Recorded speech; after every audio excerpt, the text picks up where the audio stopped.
হুঁশিয়ার হুঁশিয়ার হুঁশিয়ার রাজধানী বিধায় বাতিল করা মানি লওয়া নহব বাতিল করিবই লাগিব করিবই লাগিব হিমন্ত লাগিব হুঁশিয়ার হুঁশিয়ার হিমন্ত হুঁশিয়ার হুঁশিয়ার হুঁশিয়ার রাজধানী বিধায় বাতিল করা মানি লওয়া নহব মানি লওয়া নহব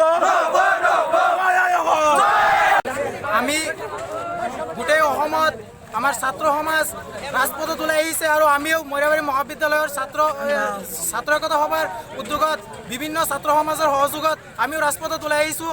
আমি কেৱল বিৰোধিতা কৰি আছোঁ। আমি এই কেব মানি নলওঁ। আমাৰ গাত এক ফুটা তেজ থকালৈকে আমি এই কেব মানি নলওঁ। আমি এই কেবৰ বিৰোধিতা কৰি যাম আৰু লাগিলে আমাৰ মৃত্যুৰ ভাবুকি কিয় নাহক আমি এই কেবৰ বিৰোধিতা কৰি যাম। আমাৰ মানে আমি যিসকল মানে ছাত্ৰ আছোঁ আমি এই কেবৰ বিৰোধিতা কৰি আছোঁ আৰু আগলৈকে কৰিয়ে যাম যেতিয়ালৈকে বিজেপি চৰকাৰে এই কেবৰ বাতিল বুলি ঘোষণা নকৰে তেতিয়ালৈকে আমি এই কেবৰ বিৰোধিতা কৰিয়ে যাম।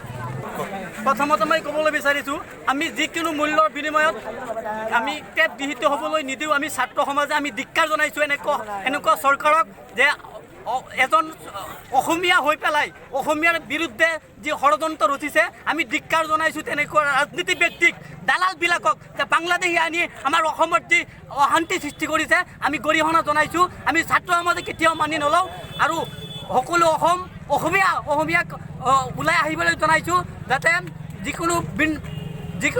যিকোনো বিনিময়ত যাতে গৃহীত নহয়। সকলো অসমবাসী ৰাইজ আৰু অসমীয়াক আমি অনুৰোধ জনাইছোঁ।